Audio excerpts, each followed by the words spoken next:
Bora falar de futebol, bora falar do grupo do Palmeiras, o grupo do campeão da última edição da Copa Libertadores da América, que foi sorteado. Eu ainda estou sem cenário, em maio chega um cenário novo, o canal do Fragoso vai ter muito vídeo até lá e também muitos conteúdos novos em maio nesse cenário que vai pintar. Antes eu estarei de férias e alguns conteúdos diferentes vão aparecer por aqui. Bom, vamos falar então desse confronto, na verdade, desse grupo do Palmeiras da Copa Libertadores da América de 2021. Palmeiras que vai enfrentar Defensa e Justiça, Universitário e aí Independiente del Valle ou Grêmio. Vamos começar pelo Defensa e Justiça para analisar, até porque o torcedor do Palmeiras já está familiarizado com esse time, porque recentemente viu o Palmeiras enfrentar o Defensa e Justiça pela Recopa Sul-Americana, partida de ida. O Defensa e Justiça chega à Copa Libertadores da América depois de ser campeão da Copa Sul-Americana. E por que ele chegou na Copa Sul-Americana? Porque ele decepcionou demais na Libertadores da última temporada. Em um grupo com Santos, Olímpia e Delfim, o Defensa e Justiça ficou em terceiro e passou o Delfim junto com o Santos. O Santos foi bater na final, o Delfim caiu para o Palmeiras nas oitavas, perdendo por 8-0, um time absolutamente limitado, e o Olímpia nem precisa falar como decepcionou, mas eu estou falando do grupo do Palmeiras. E o Defensa e Justiça ficou para trás do Delfim, não quer fazer esse papelão nesta edição. Tinha o trabalho do Hernan Crespo, e aí é um momento muito diferente do Defensa e Justiça hoje. Não só porque, depois de cair para a Sul-Americana, conseguiu conquistar o título, mas também porque agora está com um técnico novo, já que o Crespo é o treinador do São Paulo. Sebastião Beccacece, técnico antigo e novo. Antigo porque já comandou o Defensa e Justiça num momento muito interessante e importante da sua história, quando foi vice-campeão argentino perdendo para o Racing. Aliás, isso em 2019. Aliás, o Beccacece chega do Racing, depois de um trabalho muito instável. É um técnico que é muito conhecido pelo torcedor brasileiro, porque foi várias vezes cogitado por equipes daqui, justamente porque foi auxiliar do Sampaoli, tem um temperamento muito forte e, além de tudo, é um técnico que carrega as ideias do Jorge Sampaoli, que tanto encantaram o torcedor brasileiro nos últimos anos.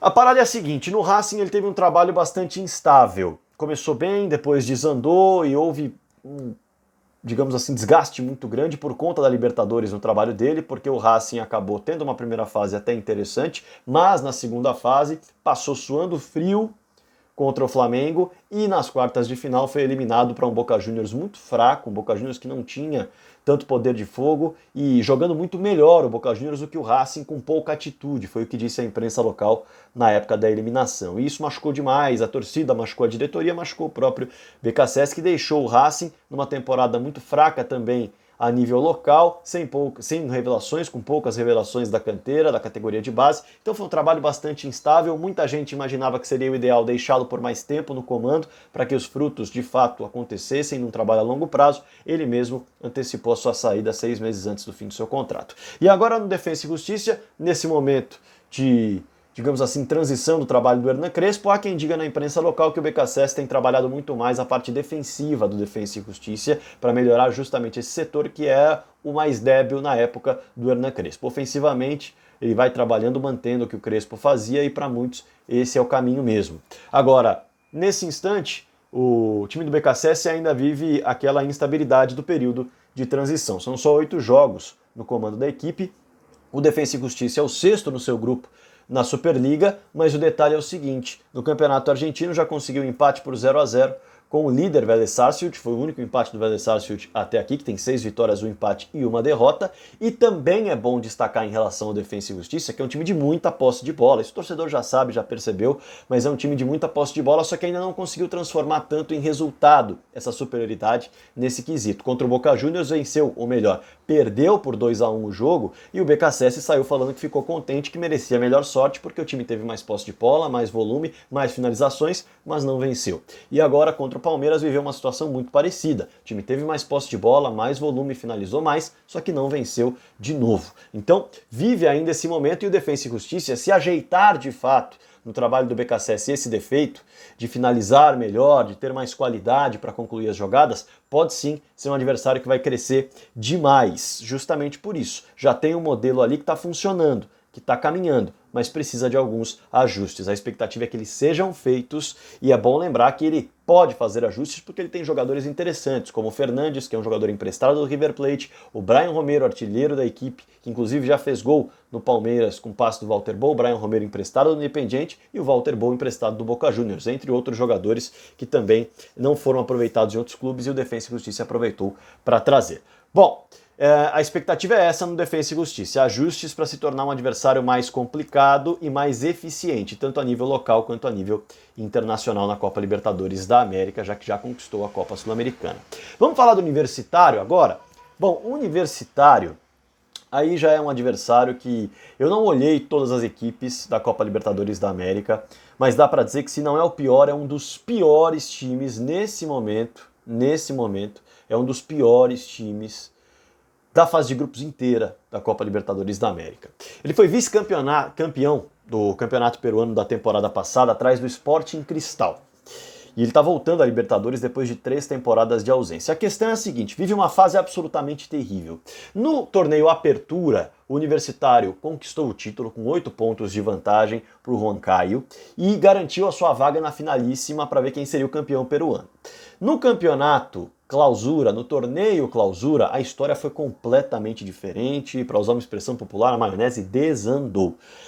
Para se ter uma ideia, o regulamento era diferente, 2 grupos de 10 e o Universitário fechou no seu grupo na 6ª colocação. Foram só 9 jogos com 11 pontos conquistados. E aí pegou um Sporting Cristal, que ganhou o torneio Clausura, e o Sporting Cristal venceu o título para ser o campeão peruano com um empate e uma vitória em cima do fraco Universitário, que desandou demais. E para resumir, nos últimos 11 jogos da equipe, no global, digamos assim, do calendário peruano, o Universitário venceu 1.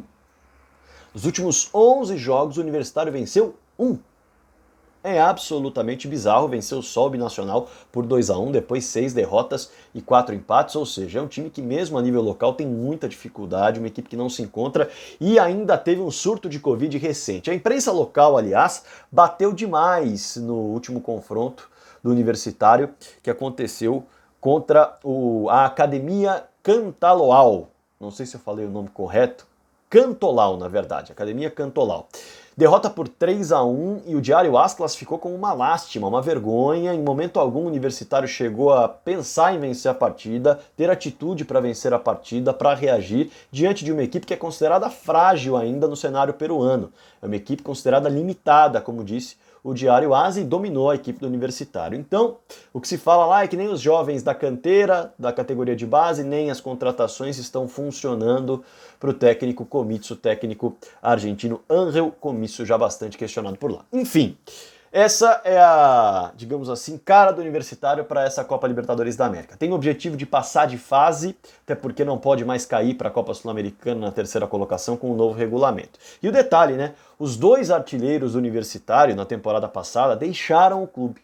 O uruguaio Jonathan Anjos foi para o Querétaro e o Alejandro Roberg, esse peruano, está no Sporting Cristal agora. Então, além de tudo, o poder de fogo desse time diminuiu demais. Ou seja, é realmente uma equipe candidatíssima a ser o grande saco de pancadas da Copa Libertadores da América. Se não for o grande saco de pancadas, será um dos grandes sacos de pancadas, salvo um milagre aconteça, porque o retrospecto recente é terrível até falando do calendário peruano e nem do calendário internacional. Vamos falar do Independiente del Valle, que pode pintar como o terceiro time adversário do Palmeiras nessa fase de grupos. O Grêmio, acho desnecessário falar, todo mundo já conhece bastante o Grêmio, e o Palmeiras enfrentou recentemente a equipe do Grêmio nas finais da Copa do Brasil, venceu por 3-0 no placar agregado, em 2 confrontos bastante interessantes que todo mundo pôde acompanhar. Então não vou gastar seu tempo falando do Grêmio, vou falar um pouquinho do Independiente del Valle, que mudou bastante, tá?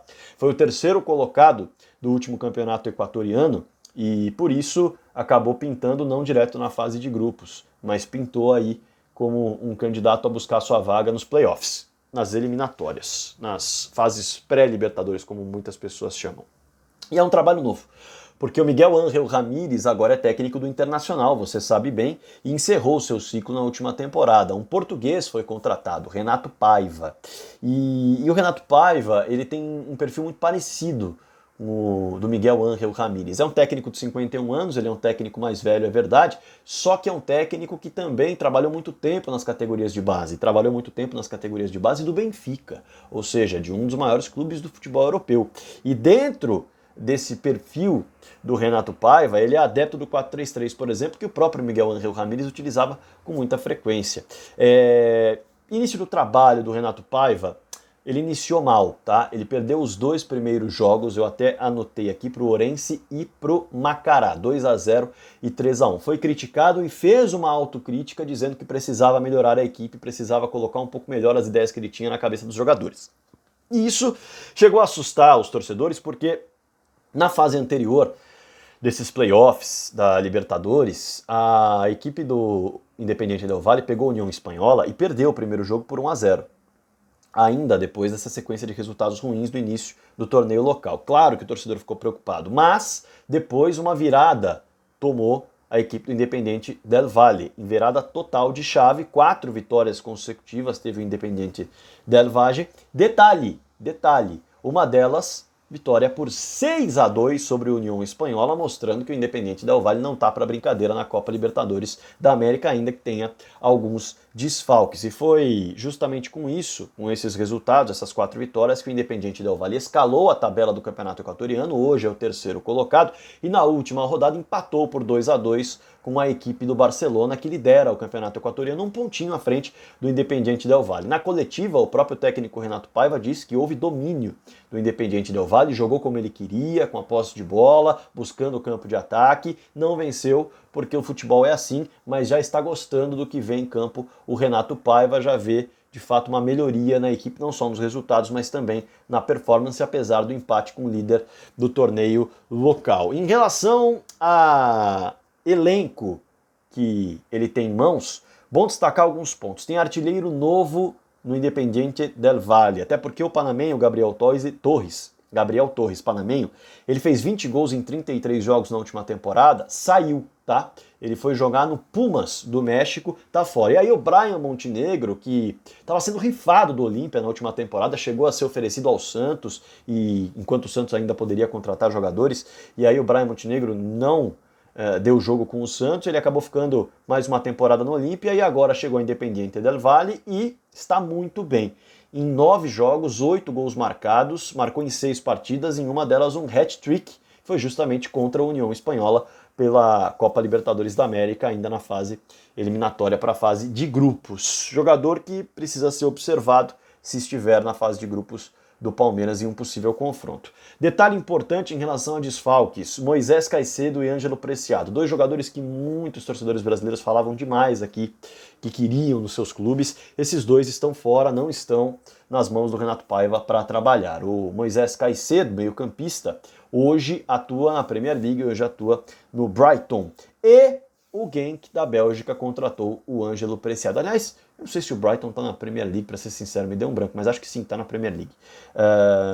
Tá na Premier League. E o Genk da Bélgica levou o Ângelo Preciado, lateral direito, que também chamava muito a atenção dos times brasileiros, dos torcedores brasileiros. Está fora, 2 peças importantes que não estão à disposição do Renato Paiva nesse começo de trabalho. Mais uma transição, 2 equipes que estão em transição. Palmeiras deve ter pela frente o Defensa e Justiça em transição com o BKSS e também o Independiente del Valle em transição com o técnico Renato Paiva. Caso o Grêmio passe, aí o Palmeiras vai ter pela frente um time que tem um trabalho consolidado com o Renato Gaúcho há mais de 5 anos. Universitário, a gente pode falar com clareza que vai ser o saco de pancadas e aí nem merece tanto uma avaliação de trabalho, até porque a gente não sabe se o Comitsu estará no comando do Universitário até lá.